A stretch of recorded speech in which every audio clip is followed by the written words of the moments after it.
Hello and welcome to Evening News with me, Zaishan Ahmed.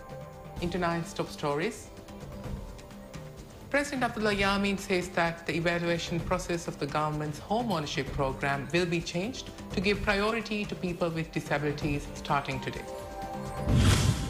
Home Minister Umar Nasir says that many children of school-going age in the country do not attend school and that the public must work together to reverse this. Foreign Minister Dunya Mamoon says that a nation's most precious resource is its citizens, and that the government remains committed to the Maldivian people in fully realizing their potential.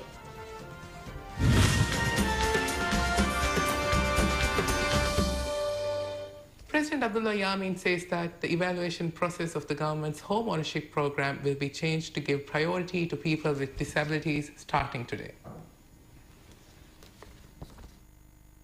The President made the statement while addressing the Disability Awards ceremony held on Wednesday morning. At the ceremony, President Yameen said that, like last year, 15 flats have been reserved for families with disabled persons this year as well. Noting that the lack of employment opportunities is the biggest challenge for the disabled, President Yameen urged government institutions and private companies to create more job opportunities for the disabled. He said that persons with disabilities must be allowed to function in the society as equals without facing any forms of discrimination. Noting that it is not only the government's responsibility to take care of the disabled, President Yameen said that it is the responsibility of the society as a whole to give the disabled the love and care they need. He said that it is not only by financial means that one can support the disabled, and that actions like constructing a ramp to help them with their basic needs can be of great assistance to them.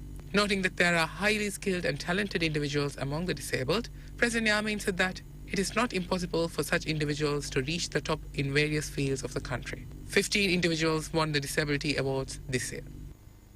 Home Minister Umar Nasir says that many children of school-going age in the country do not attend school and that the public must work together to reverse this.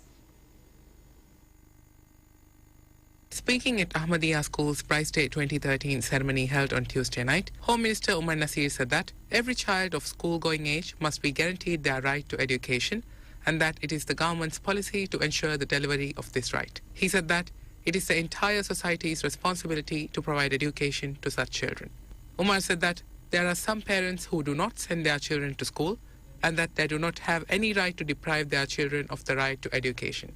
Minister Umar called on the parents of all such children to send them to school and make use of the government's free education policy.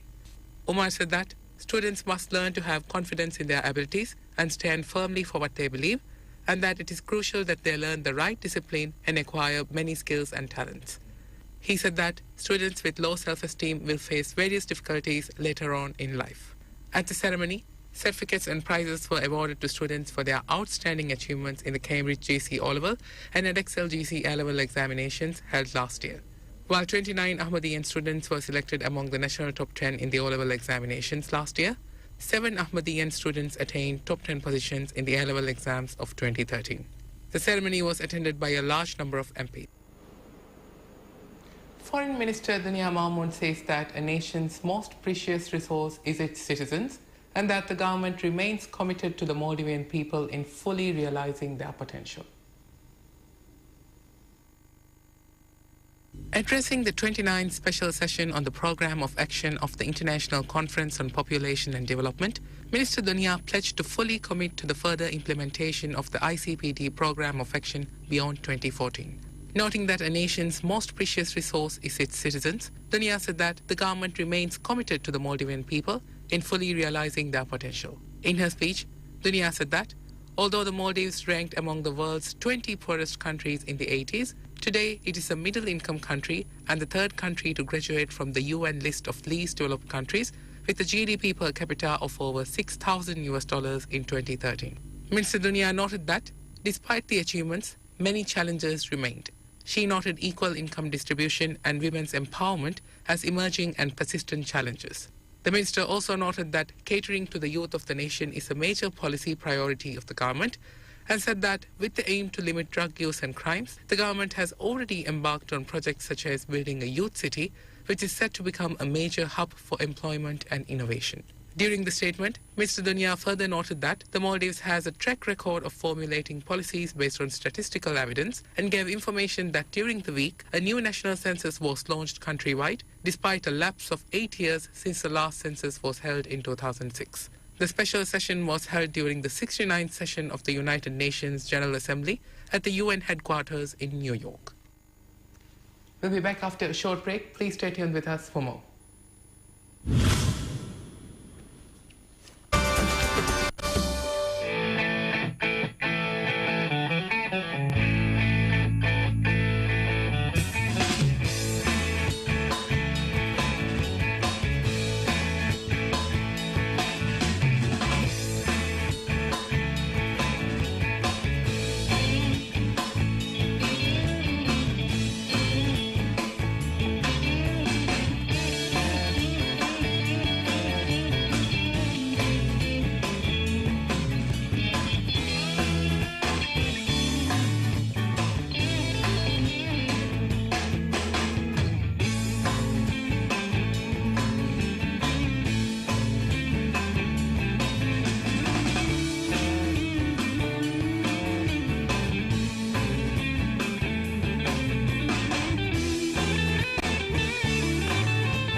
Welcome back.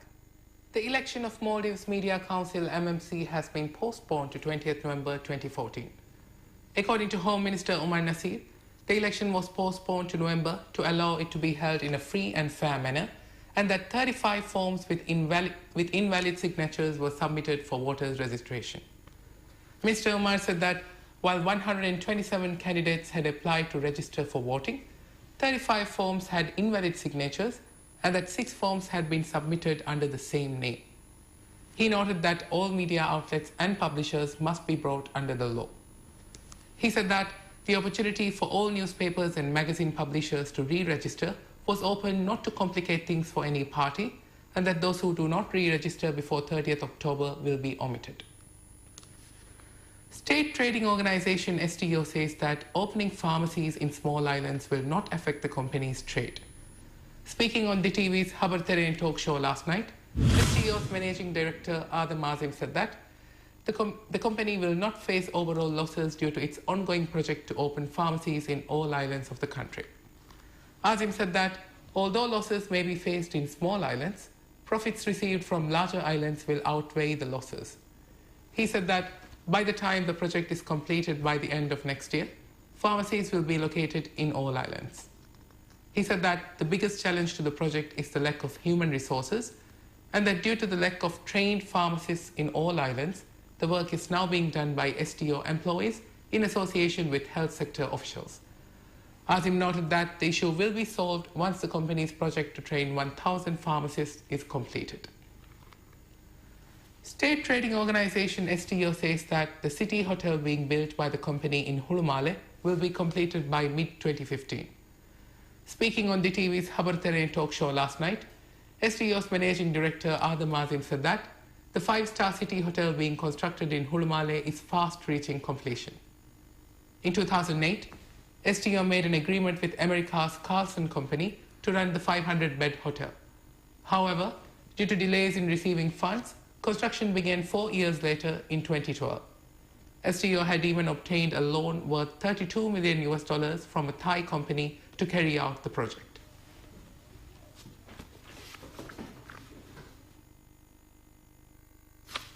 That's all we have for tonight. Thank you for watching. Have a pleasant evening.